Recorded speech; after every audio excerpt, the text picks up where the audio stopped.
कल यार क्या क्या सोच लिया था मैंने। ओम आएगा जेल से छूट के, शादी पे पहुंचेगा, माया जी शादी तोड़ के जाएगी। ओम हाथ बढ़ाएगा, सुभाष उससे रिक्वेस्ट करेंगे। ये सब कुछ नहीं हुआ, बल्कि आज के एपिसोड में इतना कुछ हो गया। ओम दिखाई नहीं। ओम था कहाँ? एक्चुअली में सुभाष जी इज डेड।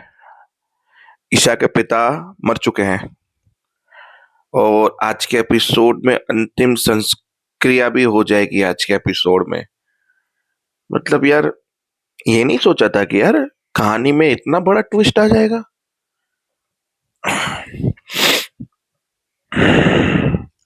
मतलब कहानी को कंटिन्यू करते हैं। सुभाष जी ने बहुत रिक्वेस्ट की माया जी को कि मत कीजिए, ये एक अंधविश्वास है। बोला नहीं, ऊपर वाले ने बहुत सारे संकेत दिए हैं मुझे शादी में। अब इससे ज्यादा संकेत मैं झेल नहीं सकती हूँ, क्योंकि मैं इन चीजों पे विश्वास करती हूँ, ये शादी नहीं होगी। फिर ध्रुव को उठने के लिए बोला वहां से, तो ध्रुव उठ गया। ईशा ने हाथ पकड़ा कर मत जा, फिर भी ईशा का हाथ छोड़ा दिया ध्रुव ने और अपनी माँ के साथ में आ गया। जहाँ ईशा समझ गई ये लड़का जिंदगी में कभी मेरा साथ नहीं देगा। जैसे ही आगे बढ़ा, फिर बोला कि आज तो बोलो, जब नकली ज्वेलर्स के बारे में तुम्हें पता था तो भी तुमने कुछ नहीं बोला कल। आज तो कम से कम बोलो, ये अंधविश्वास है।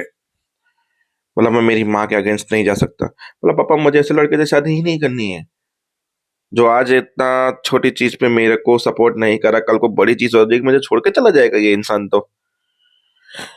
माया जी भी आगे निकल गई। सुभाष जाए पीछे पैरों में गिर गए माया जी के, पगड़ी उतार तक पैरों में डाल दी।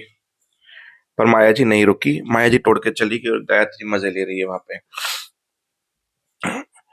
वहां पे ईशा की माँ बेहोश हो गई, सब लोग उसको संभाल रहे थे। फिर मिली को और बोला कि तुम माँ को संभालो, मैं पापा को देखती हूँ। जैसे वही तो वहां पे पगड़ी खाली पापा की दिखी तो जोर से चिल्लाई, ईशा, पापा।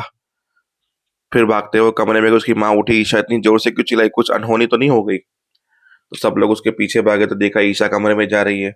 लोगों को ऐसा लगा ईशा कुछ गलत कदम उठाएगी। ईशा कपड़े वपड़े चेंज करके नॉर्मल कपड़ों में बाहर आई। मैं ऐसा वैसा कुछ नहीं कर रही थी। अब पापा को संभालना है, घर की जिम्मेदारियां संभालनी है। आज जो हुआ उसके लिए हम मेरे पापा पे जिंदगी पे हावी नहीं होने देंगे।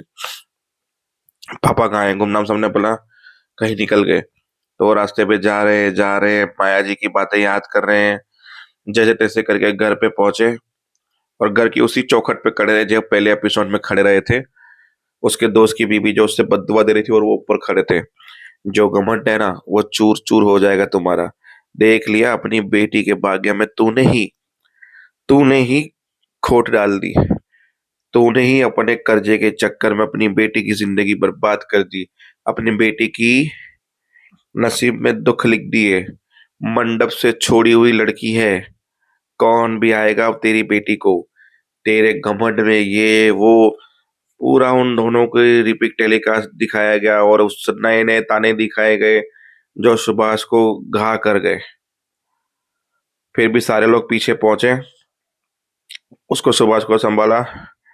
उसके दोस्त को बोला कि अब मेरे परिवार की जिम्मेदारी तेरे ऊपर है, तुझे ही मेरा परिवार संभालना है। मेरे पास अब टाइम कम बचा है। वो लोग बोले ऐसी बातें मत करो, ये मत करो। फिर डॉक्टर को फोन किया। डॉक्टर आ ही रहा था, रास्ते में था, तब तक पानी का गिलास लेकर आई ईशा। जैसे ही पानी ईशा ने दिया, पीते हुए पानी का गिलास छूटा और सुभाष वहीं। डॉक्टर आया। ईशा बोल रही सांस लो, कुछ नहीं हुआ, आपको कुछ नहीं हुआ। डॉक्टर ने आकर चेक किया, इज नो मोर, अभी नहीं बचे। सब लोग रोने शुरू हो गए। दूसरे सीन में सीधा जिसे काई को उठाते हैं चार लोग, वो रस्म शुरू हो गई जहाँ पे सब लोग रो रहे हैं और बोले पंडित जी ने करके बड़े बेटे को बुलाइए अंतिम क्रिया के लिए। बोला कि बेटा तो कोई नहीं है, ये घर लक्ष्मियों से भाग्य हुआ है। तो ईशा आती है, बड़ी बेटी। बोला लड़की नहीं। बोला करने दीजिए, इनकी बड़ी बेटी है ये। तो ईशा मटकी उठाती है और बाकी के चार लोग राम राम सत्य बोलते हुए उसको ले जा रहे हैं। और ईशा बड़ी शौक में है इस चीज को लेकर। बस वही एपिसोड खत्म। मतलब मैं जब सुभाष की डेट होगी, मैं 5 मिनट के लिए ऐसे हो गया भाई, ये क्या हो गया। मैंने सोचा चलो सुभाष घर पे गया, ओम फिर घर पे आएगा, कुछ जो मैंने सोचा था वैसा होगा, पर यार कहानी पलट गई यार। लड़की के बाप को इतनी जल्दी तो नहीं मारना था। नहीं,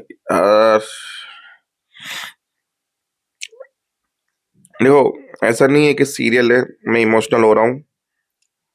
ये चीजें मैं अपने पड़ोस में लाइव देख चुका हूँ। बेटी के गम में बाप गुजर जाता है। एक बाप को देखा है, एक माँ को देखा है। और मैं ये सिचुएशन समझ सकता हूँ क्योंकि ये सिचुएशन मैंने फील की है।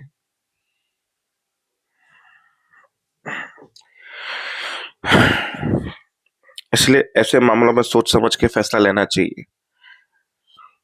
कुछ लोग लड़के वाले जो होते हैं ना, पता नहीं क्यों ऐसा फैसला ले लेते हैं, पर वो नहीं सोचते कि लड़की वालों के ऊपर क्या बीतेगी। अरे एक तो समाज ऐसा है ना, लड़की और लड़की में फर्क करता ही है। लड़की को छोड़ी हुई ये वो पता नहीं किस नजरिए से देखते हैं। और लड़के साले 10 शादी भी कर लेना, फिर भी वो लड़के होते हैं यार। कोई बात नहीं, एक ही तो शादी तोड़ी है। खैर छोड़ो। जय